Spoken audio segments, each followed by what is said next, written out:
ओम नमः। आज मैं आपको आध्यात्मिक निद्रा के बारे में बताना चाहता हूँ और ये बात उन लोगों के लिए है जो आध्यात्मिकता की दिशा में सक्रिय होकर आगे बढ़ रहे हैं।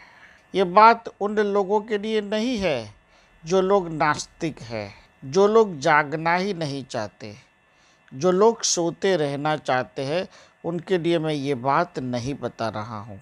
मैं ये बात बता रहा हूँ ऐसे लोगों को जो लोग अध्यात्म की क्रांति करके अपने अंदर के दिव्य आत्मा के स्वरूप को देखना चाहते हैं, आत्मा साक्षात्कार की ओर बढ़ना चाहते हैं और दिन प्रतिदिन उस दिशा में वो यत्न प्रयत्न करते हैं। आज मैं उन लोगों से कहना चाहता हूँ, उन्हें कुछ समझाना चाहता हूँ।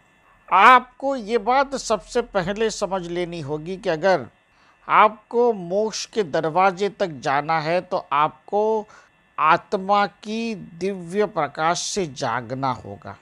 आप लोग जो भी ध्यान करते हैं, आप लोग जो भी योग करते हैं, आप जो लोग भी पूजा करते हैं, अर्चना करते हैं और ख़ासकर आप अपनी आध्यात्मिक चेतना को जगाने के लिए करते हैं, तो वो आध्यात्मिक चेतना को जगाने के लिए सबसे पहले आपको जागना होगा। आपको यहाँ प्रश्न होगा कि हम कैसे जागे? हम तो जागे हुए हैं, इसीलिए तो अध्यात्म की ओर जाकर मोक्ष की दिशा में जा रहे हैं। तो मेरा जवाब है कि आप जागे हुए नहीं हैं, आप सिर्फ जा रहे हैं। आप अभी भी नींद में हैं। आप जागे हुए हैं या अभी तक नींद में है, इस बात को कैसे आप साबित करेंगे? अगर आप संसार में रहकर अध्यात्म की, ज्ञान की दिशा में जा रहे हैं तो आप सही कर रहे हैं, कोई गलत नहीं कर रहे। लेकिन अगर आप अध्यात्म की राह पर चल पड़े हैं और अगर आपके बेटे की शादी नहीं हो रही है, उसमें आपका मन रहता है, आपके पैरों में दर्द है, घुटनों में सूजन है, तो वो दुख आपको पीड़ा दे रहा है और आप उस पीड़ा से भयभीत हुए हैं। आप अपने सामाजिक प्रॉब्लमों से बाहर नहीं उभर पाते हैं। आप अपने भौतिक प्रॉब्लम गिनते हैं, दुख गिनते हैं, तो आप समझ लीजिए कि आप आध्यात्मिक ज्ञान की दिशा में है, लेकिन जागे हुए नहीं है, सोए हुए हैं। अगर आप आध्यात्म की दिशा में जाते हो तो दुख, जीवन में आने वाले दुख को सुख समझना चाहिए या सुख में रूपांतरित होते हुए आपको उसे देखना चाहिए।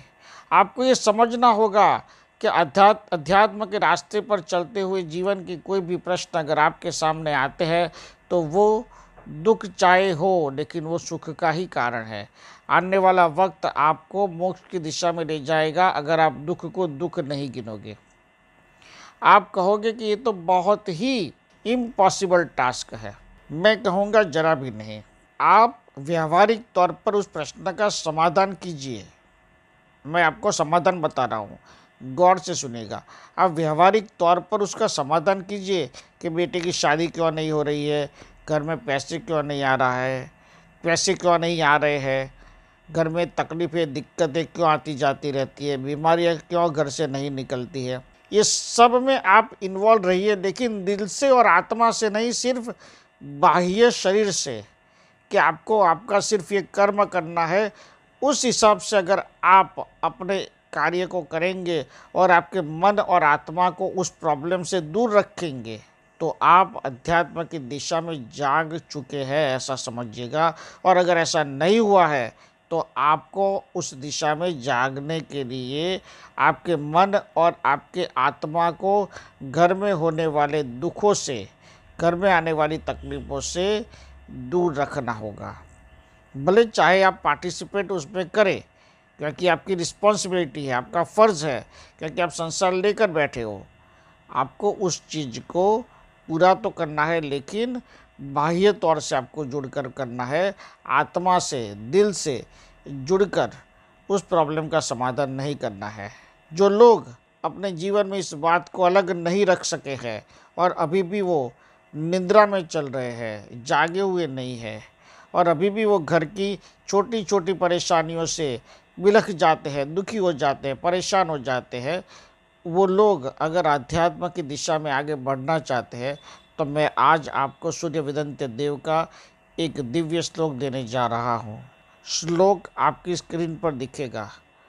ओम सूर्य विदंत्य देव मोक्षामि मोक्षामि दादिता मोक्षामि मोक्षामि। यह श्लोक आपको दिन में 9 बार करना है और ओमकार चालीसा का पाठ आपको 1 बार करना है। मैं आज आपको बहुत छोटी बात थोड़े शब्द में समझाने की कोशिश की है कि आपको ये भेद पता होना चाहिए।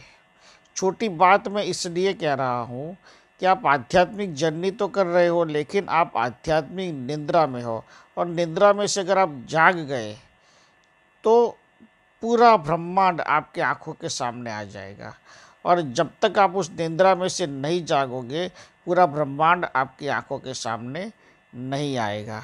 इसलिए इस श्लोक को कीजिए और अपनी आध्यात्मिक जर्नी को मोक्ष की दिशा में आगे ले जाइए। ओमकार का दिव्य चैतन्य और आशीर्वाद आप पर बना रहे, ऐसा मेरा आशीर्वाद है। ओम नमः, ओम नमः, ओम नमः। सद्गुरु ओम ऋषि प्रितेश भाई यूट्यूब चैनल पे सब्सक्राइब कीजिए, बेल आइकॉन दबाएं और आने वाले लेटेस्ट वीडियो आप देख सकते हो।